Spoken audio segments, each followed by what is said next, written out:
হযরত বেলাল বাবাকে ডাকতে বলে, বাবা গো,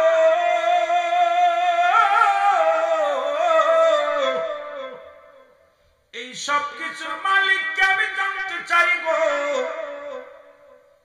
বাবা চিন্তা করে, সন্তান যেভাবে আমার কাছে দাবি শুরু করেছে, যদি এমন হতে পারে রে সন্তানের কারণে আমার হাতে বেরি পড়তে পারে, গরিবের সংসার, অভাবী সংসার। এর বেলালের বাবা রাবা নিয়ে বাজারে উঠাইলেন, সন্তানকে বাজারে নিয়ে গেলেন। বাজারে নিয়ে বেলাল ডাকতে বলে, বাবা কোথায় লয়ে যাও? ও মুসলমান শোনো। কয় চলো বাবা বাজারে যায়। বাজারে উঠাইলেন। তৎকালীন জামানায় দাস দাসী বিক্রি হতো বাজারে। বেলালকে নিয়ে নিজের বাবা বিক্রি করে দিলেন। নিষ্ঠুর বাবা বেলালকে বিক্রি করে দিলেন উমায়ার কাছে। উমায়া সম্পদ দিয়ে নিয়ে গেলেন বেলালকে। বেলালকে নিয়ে যখন বাড়িতে যায়, বেলালকে বলে, বেলাল আমি তোমার মালিক, তুমি আমার কর্মচারী গো। আগামীকাল থেকে তুমি বকরি চড়ানোর দায়িত্ব আমি তোমারে দিয়ে দিলাম। তুমি বকরিগুলো চড়াইবা, এই বকরিগুলো তোমারে দিলাম। বেলাল বকরিগুলো নিরাপত্তা পালন করে বেলাল বকরি নিয়ে যায়, মাঠের মধ্যে নিয়ে বকরিগুলো ছেড়ে দেয়। বকরিগুলো একা একা করে বেড়ায় আর খায়। বেলাল নিরাপত্তা পালন করে এক জায়গার চিন্তা করে, যে বললাম নো দাইছে, নিজেকে নিজে চিনতে হবে, নিজের নফসকে চিনতে হবে। বেলাল নিজেকে চিনার জন্য বড় দিশেহারা হয়ে গেল, পাগল হয়ে গেল। আরে আমি কে? আমারে কেন পাঠাইল রব্বিল কারীম? ওরে মুসলমান শোনো, এই কথাটা বলতে গেলে একটু কষ্ট হয়, কথাগুলো না বললে নাই। এর মুসা নবী একবার আল্লাহর সঙ্গে দিদার করতে যাইতেছিল। ওয়াজ কই থেকে কই রেখে যায়, মনে রাখবেন যাতে আপনাদের লস না হয় রে ভাই।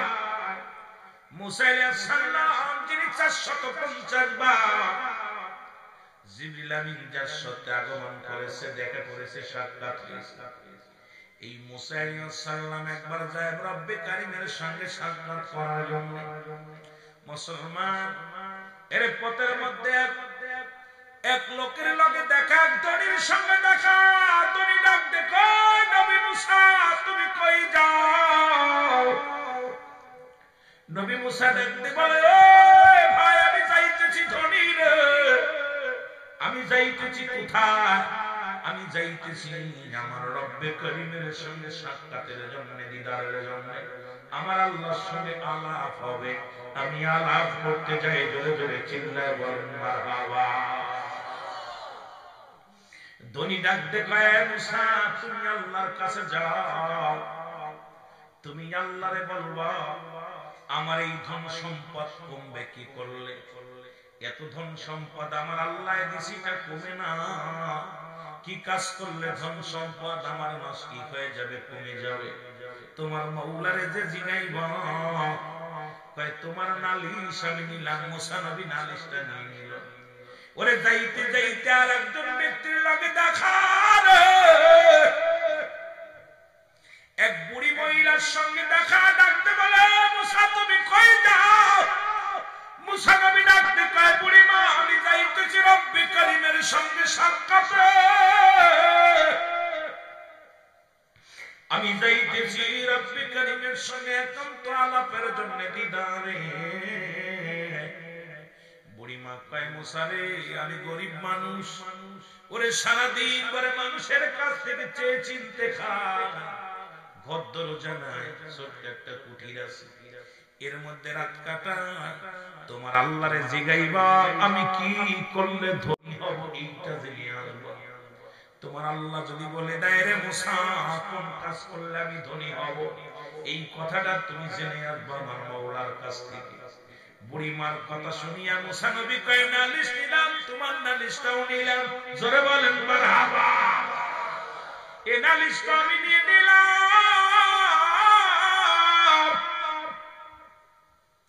ও যুবকেরা শোনো, দিলের কান্ডা লাগা শোনো। প্রতিমধ্যে আর একজনের সঙ্গে দেখা, তার হাত নাই পা নাই, ধুলার মধ্যে ঘোরাঘুরি করে, এই ধুলা বালির মধ্যে ঘোরাঘুরি করে। ডাকতে বলে, এ আল্লাহর নবী মুসা, তুমি কই যাও? মুসা নবী ডাকতে কয়, কে রে? আমি প্রতিবন্ধী, আমার হাত নাই পা নাই। আল্লাহ আমারে হাত দেয় নাই, পা দেয় নাই, ঘোরাঘুরি করি জমিনের মধ্যে। কোথায় যাও? আমি যাইতেছি আমার আল্লাহর দরবারে। ডাকতে কয়, নবী মুসা রে, তোমার আল্লাহরে জিগাইবা আমার মতোই অপদত্তরে কেন বানাইল? আরে আমার হাত নাই, আমার পা নাই, আমি হাঁটতে পারি না, হাত ধরে খাইতে পারি না, আমারে কেন বানাইলো? তোমার মাওলারে একটু জিগাইবা। জোরে জোরে চিল্লায় বলো আল্লাহু আকবার। মুসা নবী বলে, তোমার নালিশটাও নিলাম।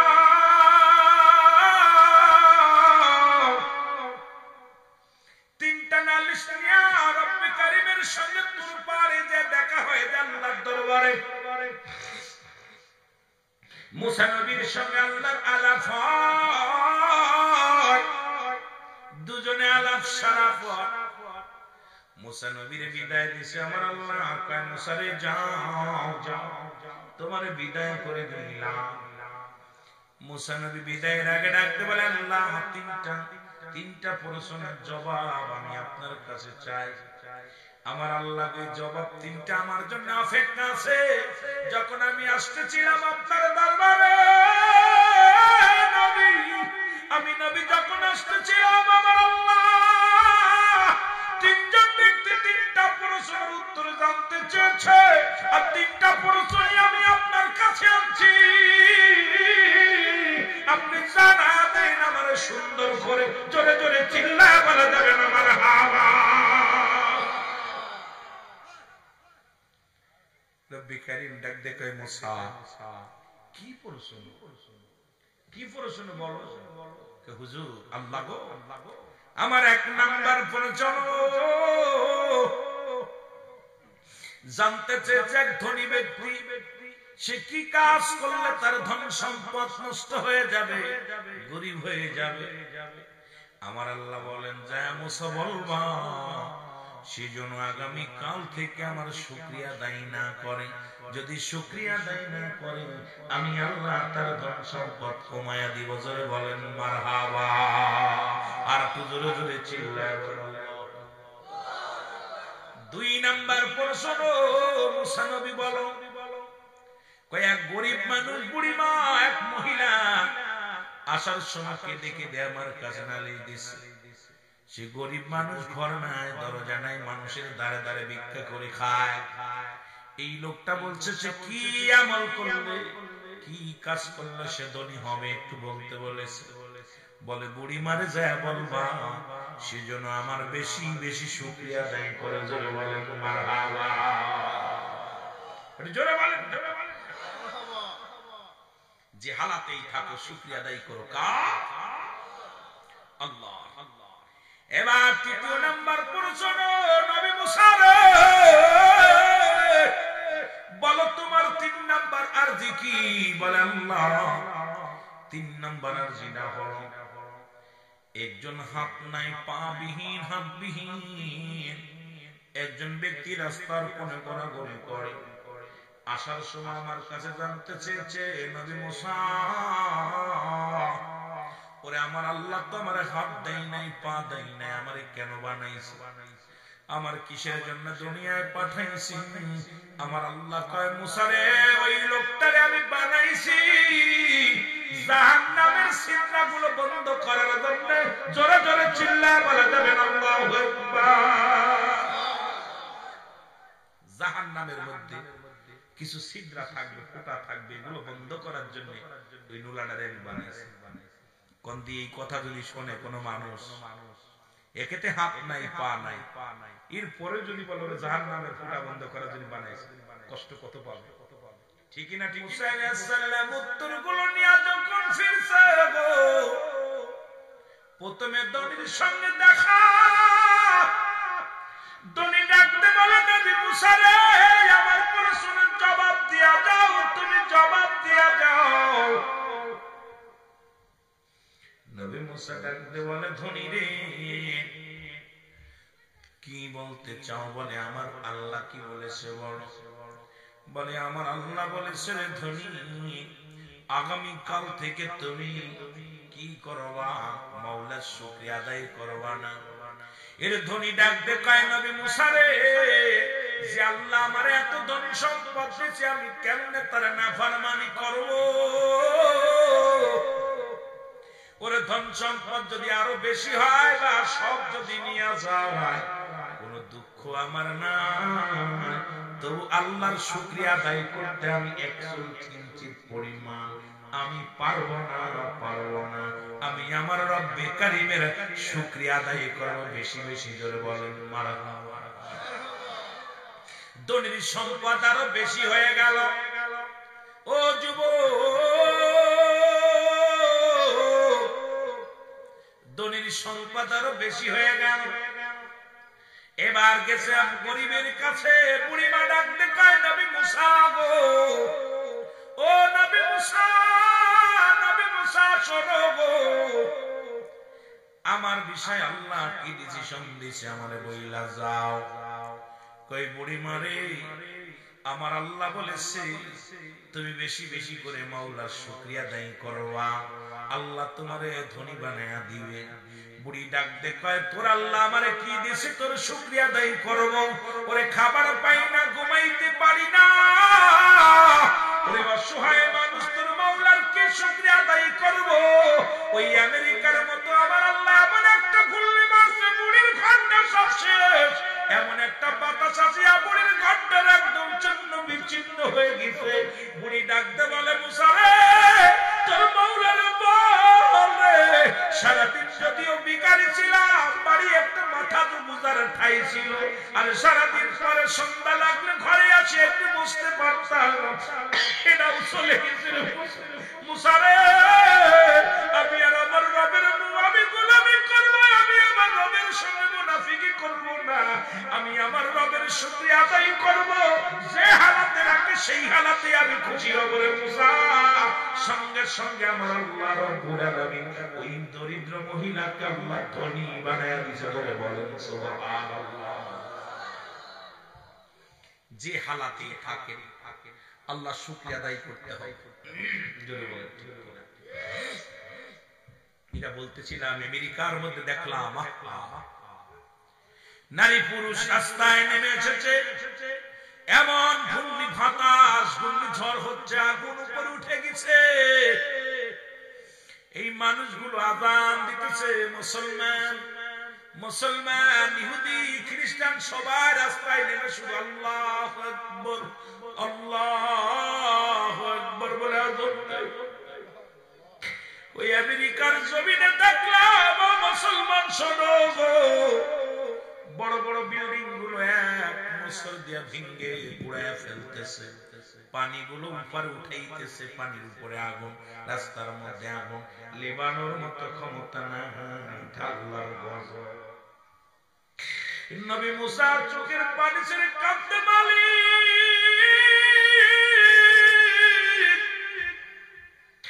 যে লোকটা হাঁটতে পারে না, ধরতে পারে না, যার পা নাই, যার হাত নাই, এত কষ্ট করে দুনিয়ার মধ্যে চলে, এই লোকটারে যদি বলি তোমাকে দিয়া জাহান্নামের সিদরা বন্ধ করা হবে, এই লোকটা কেমনে সহ্য করে নিবে আল্লাহ? আমি কেমনে তার উত্তর দিব গো?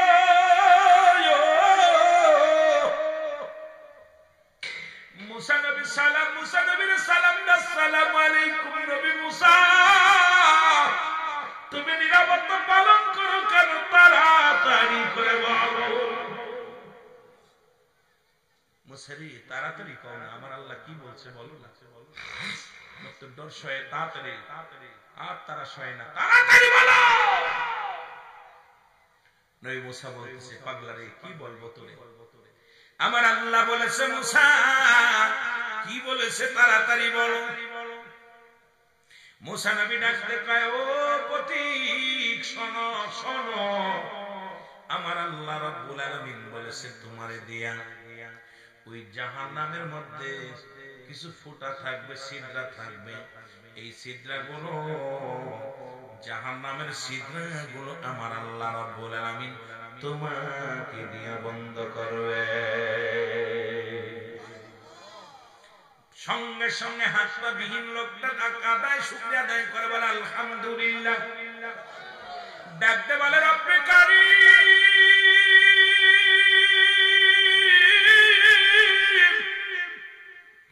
আমার জীবন ধন্য। আমি মনে করেছিলাম আমার তুমি আবর্জনা বানায়া রাখছো, আমার তো কোনো কাজ হবে না।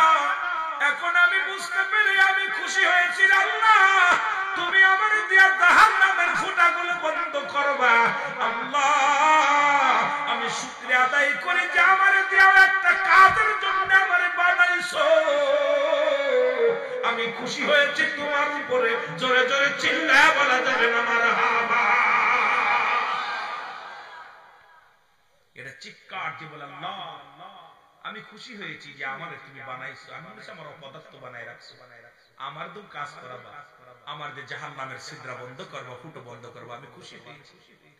আমার আল্লাহ ডাকতে বলে জিবরিল তাড়াতাড়ি যা, আর দেরি করিস না। ওই পাপিহীন হাতবিহীন লোকটারে জানায় তুই যখন শুকরিয়া আদায় করেছিলি রে, আমার আল্লাহ রাব্বুল আলামিন এত খুশি হয়ে গেছে তোরে জাহান্নামের আগুন থেকে বাঁচাইয়া রব্বে কারীম তোরে একটা জান্নাতের দরজা উন্মুক্ত করে দিয়েছে, তোরে জান্নাতি বলে ঘোষণা করে দিয়েছে। এই ভাইরা আমার বন্ধুরা, সুতরাং যে হালাতে থাকো শুকরিয়া আদায় করো কার? জোরে বলেন কার? হায়াতের মালিককে, রিজিকের মালিককে, এই বাঁচানোর মালিককে, আসমান জমিনের মালিককে, সবকিছু চন্ন বিচ্ছিন্ন করে দিবে কে? আরো জোরে বলেন কে? আর একটু জোরে বলেন কে? আল্লাহ বলেন কুল্লু মান আলাইহা ফান। আল্লাহ কয় বান্দারে এই জমিনের মধ্যে যা কিছু আছে সব কিছু আমি আল্লাহ রাব্বুল আলামিন চূর্ণ বিচ্ছিন্ন করে দিব, কিচ্ছু বলতে কিচ্ছু আমি রাখবো না। এই জমিনের মধ্যে যত মাটি আছে মাটিগুলো পুড়ে তামা হয়ে যাবে। এই জমিনের মধ্যে কোনো মাটি থাকবে না, সব মাটিগুলো পুড়ে তামা হয়ে যাবে।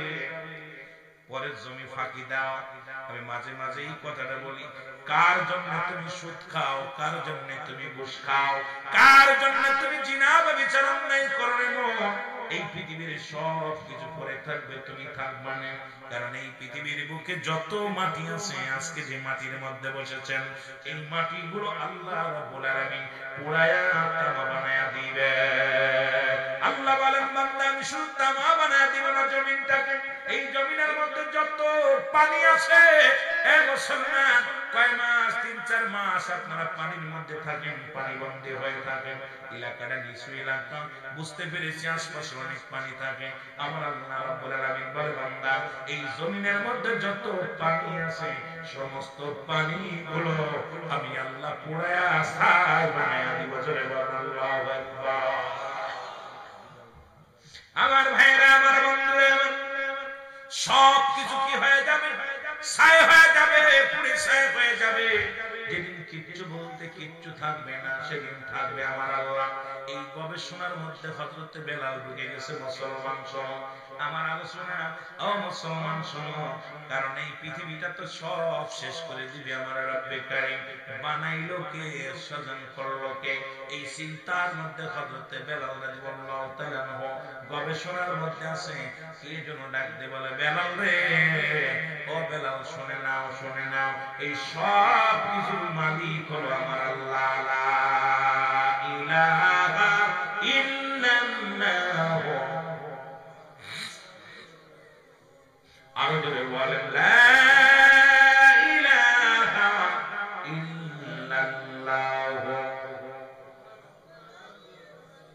সাল্লাল্লাহু আলাইহি ওয়াসাল্লাম গবেষণার মধ্যে গেলেন বেলাল লা ইলাহা নাই কোনো ইলাহ ইল্লাল্লাহু আল্লাহ ছাড়া মুহাম্মাদুর রাসূলুল্লাহ আল্লাহ পাকের প্রেরিত রাসূল বা বান্দা হলো আমার নবী। শুধু আমার নবীর কালেমা এটা নয়, আদম থেকে শুরু করে যত নবী আছেন সবারই একই কালেমা। আদম আলাইহিস সালাম পড়েছে লা ইলাহা ইল্লাল্লাহ, আদম শফিউল্লাহ। ইব্রাহিম নবী পড়েছে লা ইলাহা ইল্লাল্লাহ, ইব্রাহিম খলিলুল্লাহ। ঈসা আলাইহিস সালাম পড়েছে লা ইলাহা ইল্লাল্লাহ, ঈসা রূহুল্লাহ। মুসা নবী পড়েছেন লা ইলাহা ইল্লাল্লাহ, মুসা কালিমুল্লাহ। আর আমার নবী পড়েছে লা ইলাহা ইল্লাল্লাহ মুহাম্মাদুর রাসূলুল্লাহ। জোরে জোরে চিল্লায় বলা যাবে না সুবহানাল্লাহ।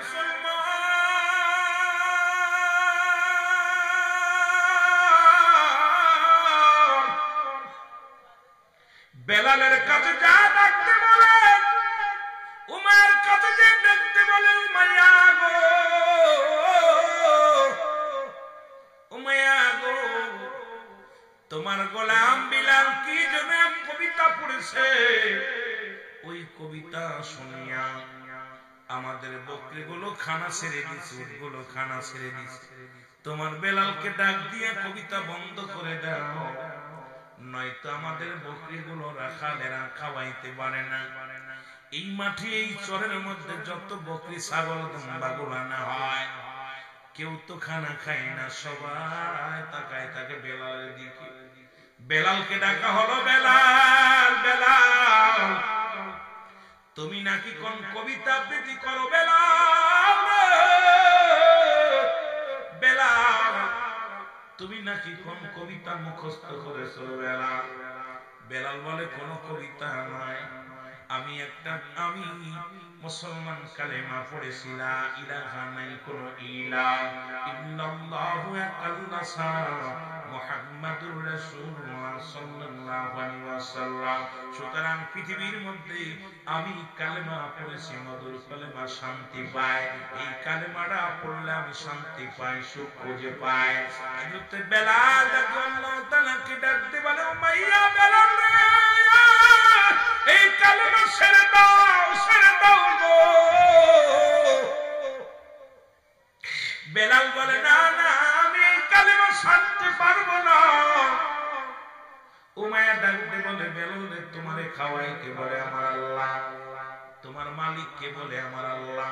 তোমারে বাঁচাই কে? তোমার আমার আল্লাহ। সব কিছুর মালিক কে বলে? আমার আল্লাহ। বেলাল রে না না, তোমার মালিক আমি, খাওয়াই তোমারে আমি উমাইয়া। তোমার মালিক আমি, তোমার বাঁচাও আমি, সব কিছুর মালিক আমি। বেলাল কয় না না না, এই সব কিছুর মালিক হলো আমার রব্বি কারীম, আমার আল্লাহ। জোরে বলেন মারহাবা। এ যুবক দিলের কান্ডা লাগা শোনো গো, বেলালকে বলে, বেলাল রে, কালেমা ছেড়ে দাও, তোমার খানা বন্ধ। বেলাল কয় খানার দরকার নাই, কালেমা ছাড়তে পারি না। বেলালকে মুসলমান নির্যাতন শুরু করে দিল বেলালের উপরে। বেলাল উপরে আঘাত আর আঘাত শুরু হয়ে গেল। হযরত বেলালকে গায়ে চাবুকের বাড়ি মারে, আর বেলাল চোখের পানি ছেড়ে ডাকতে বলে, আমার রব্বে কারীম, আমার আল্লাহ, যত আঘাত আসবে দেহের মধ্যে গো আমার আল্লাহ, সব জন আমি আল্লাহ সহ্য করতে পারি। জীবন যদি চলে যায়, জবান থেকে কালেমা বাহির না হয়, জোরে জোরে চিল্লায় বলা যায় না সুবহানাল্লাহ।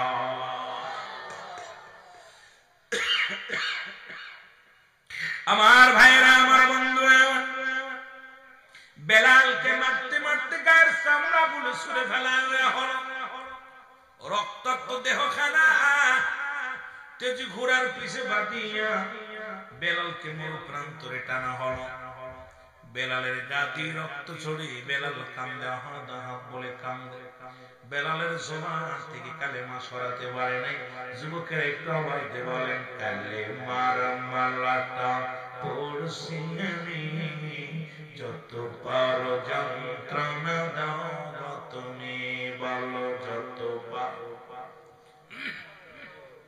আরো জোরে বলেন যত পারো যন্ত্রণা দাও যত এই মানি না আর যে মানি না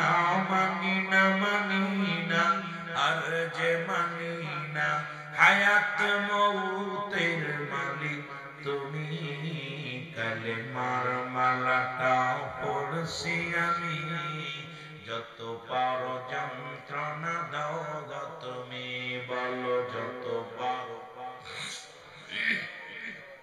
এ রহিম এ রহমান আমার জীবনের মালিক তুমি বলো আমার জীবনের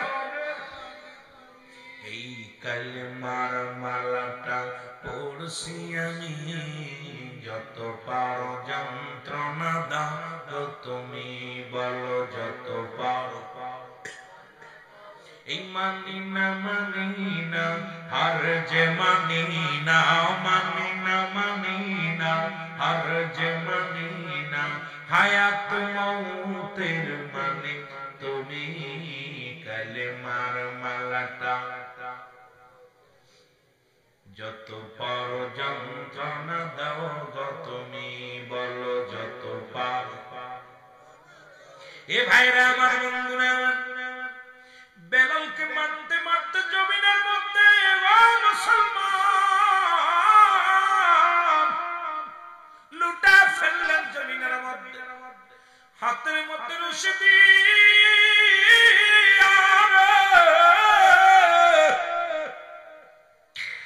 বাবা হলো বেলালের চার পদিয়ার বেলাল বুকের উপরে পাথর চাপা দিয়া জিহ্বার মধ্যে প্যারাক লাগায় রেখে দিলেন বেলালকে উমাইয়া ঘোষণা করে দিলেন যতক্ষণ পর্যন্ত মৃত্যুবরণ না করবে ওই বেলালকে মরু প্রান্তরে ফেলে রাখবে কেউ তার পায়ের রশি খুলবে না হাতের রশি খুলবে না জিহ্বা থেকে প্যারাক সরাইবে না ওই কঠিন যন্ত্রণার মধ্যে বেলালকে দিয়ে দিছে রে বেলাল শুধু কান্দে হাত বলে কান্দে বেলালের চোখের পানি জমিনের মধ্যে পড়ে খবর শুনলেন উমাইয়া মুসলমান হযরত আবু বকর রাদিয়াল্লাহু তাআলা খবর শুনলেন উমাইয়া নামে একজন নিষ্ঠুর উমাইয়া নামে একজন পাষণ্ড বেলাল নামে একজন আশিকেরকে এমন আঘাত করেছে এমন নির্যাতন করেছে ওই বেলালকে জমিনের মধ্যে ফেলে রাখছে এমন অবস্থা ওরে মুসলমান আশিকের রাসূলের কথা শুনে আরে হযরত আবু বকর সিদ্দিক পাগলের মতো শুনে আসে এত করে বেলালকে জমিনের মধ্যে এত বেরোছে দিয়ে বেঁধে রেখেছে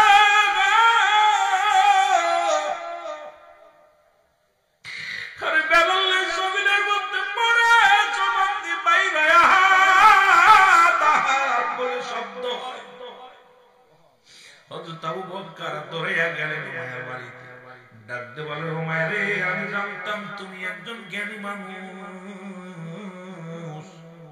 কিন্তু তুমি এখন এমন দেখি তোমার মতো বলদার দুনিয়ার মধ্যে নেই কারণ বেলাল তোমার অনুগত নয় সেই বেলাল তোমার জমিনের মধ্যে যদি মারা যায় সেই বেলাল যদি তোমার জমিনের মধ্যে মারা যায় তাহলে তুমি তো তার কাছে পরাজয় মানো না সে তো স্যান্ডার কাটে নাই কয় উমাইয়া কয় ঠিকই বলছো রে ভাই ডাক দে বলে কে আসরে আয় ও প্রহরীরা শোন বেলালের পায়ের রশি ধরে টানতে টানতে নিয়ে জঙ্গলের পাশে ফেলে দিয়ে আর হযরত আবু বকর সিদ্দিক রাদিয়াল্লাহু তাআলা ডাক দে উমাইয়া রে আমি যাইব দেশের দিকে আমি যাইব দেশে আমি দেশের উদ্দেশ্যে রওনা দিয়েছি তুমি যদি পারো তুমি যদি চাও ওই বেলালকে আমারে দিয়া দিতে পারো আমি নিয়ে যাব বলে নাও তুমি নিয়ে যাও বলে এমনি নিব না তুমি কিনেছো বেলালকে এই নাও কিছু দিনার নিয়ে নাও গো হযরত আবু বকর রাদিয়াল্লাহু তাআলা কিছু দিনার দিয়া কিনে নিলেন বেলালকে বেলাল রাতের পায়ের রশি ছেড়ে দিয়া বেলালকে বুকের মধ্যে টান দিয়ে যখন নিছে বেলাল চোখের পানি ছেড়ে কান্দে লা ইলাহা ইল্লাল্লাহ রাসূলুল্লাহ।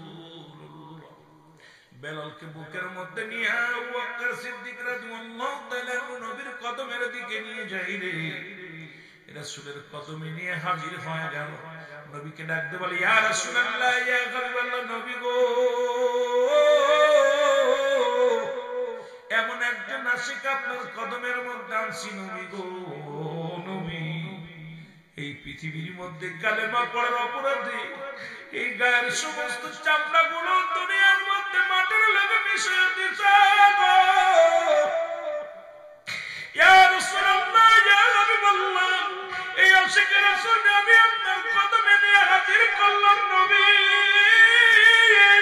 হযরত বেলাল রাসূলের কথা শুনিয়া মাথা উঁচু করে দাঁড়াইয়া নবীর কদমের মধ্যে পড়ে গেছে। রাসূলুল্লাহর কদমের মধ্যে পড়িয়া চুমাইতে লাগে রে।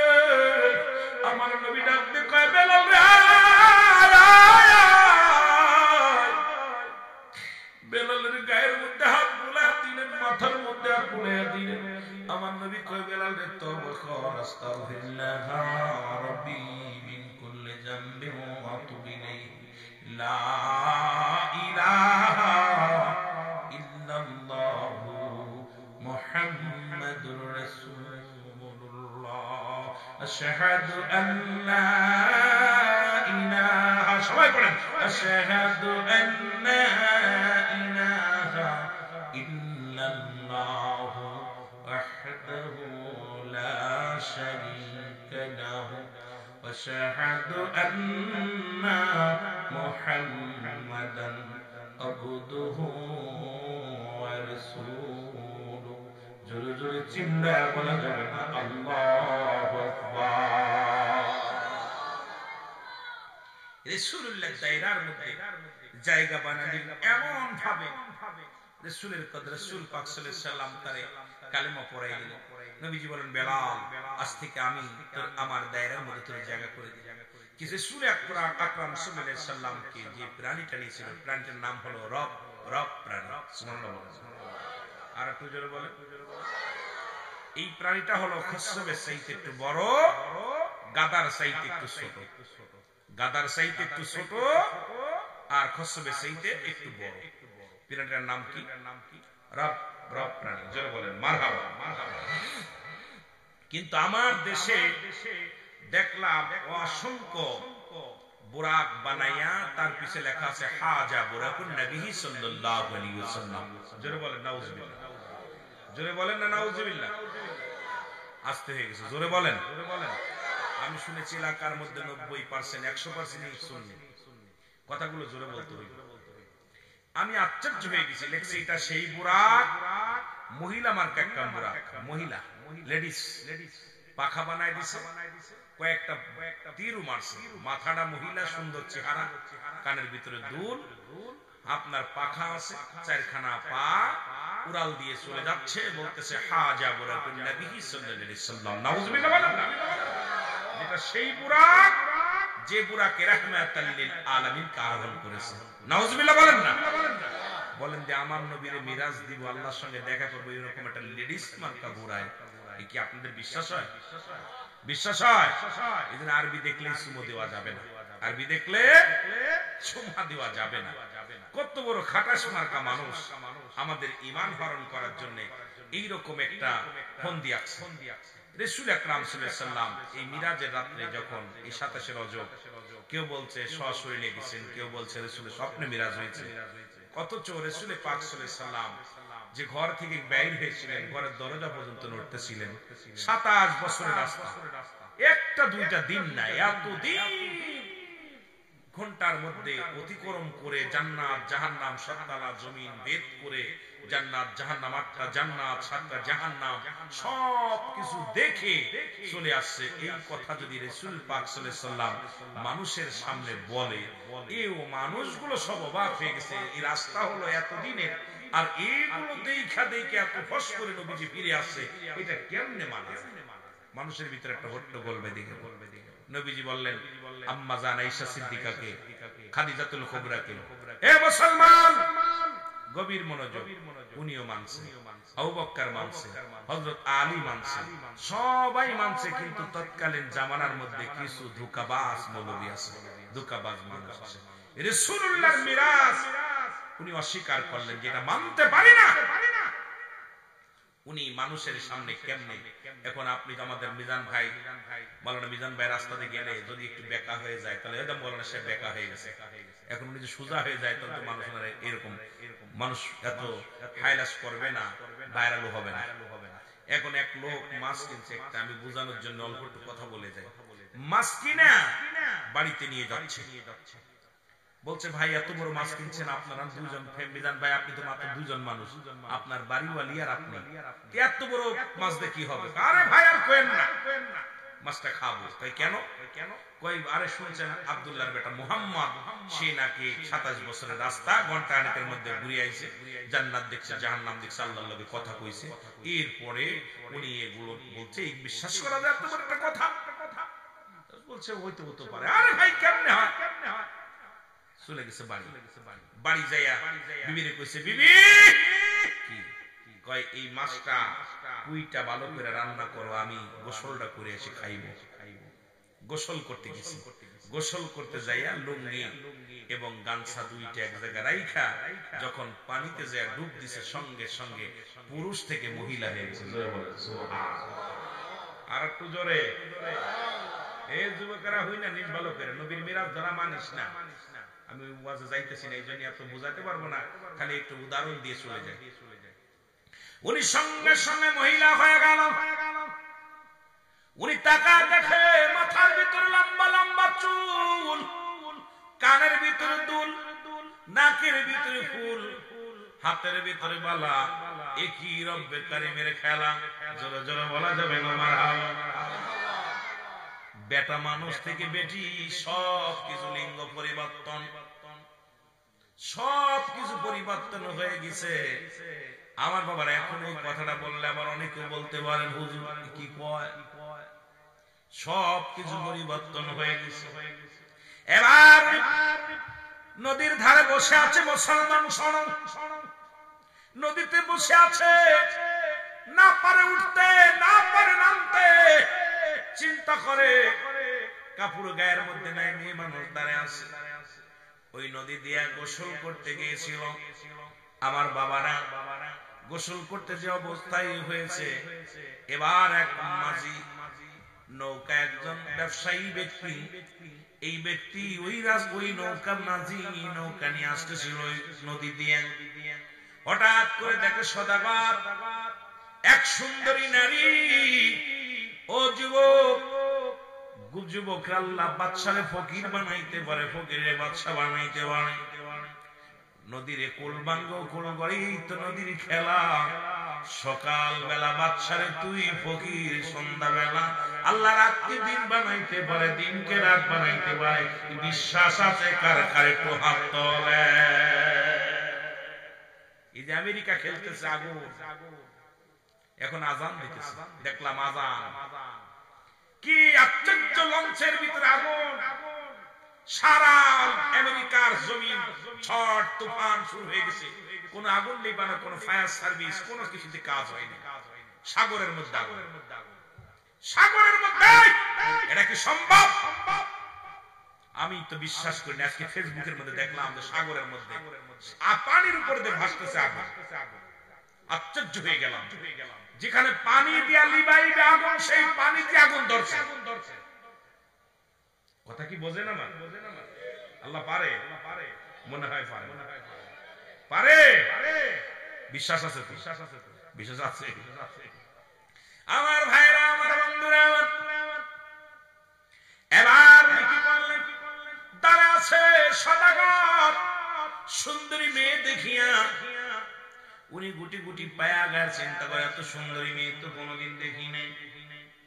মেয়েটা আস্তে আস্তে পানির ভিতরে যায়, গলা পানিতে দাঁড়িয়ে আছে। সদাগর যায় উঠাইছে তারে, হাত ধরে টানি উঠাইয়া দেখে গায়ের মধ্যে কাপড় নাই।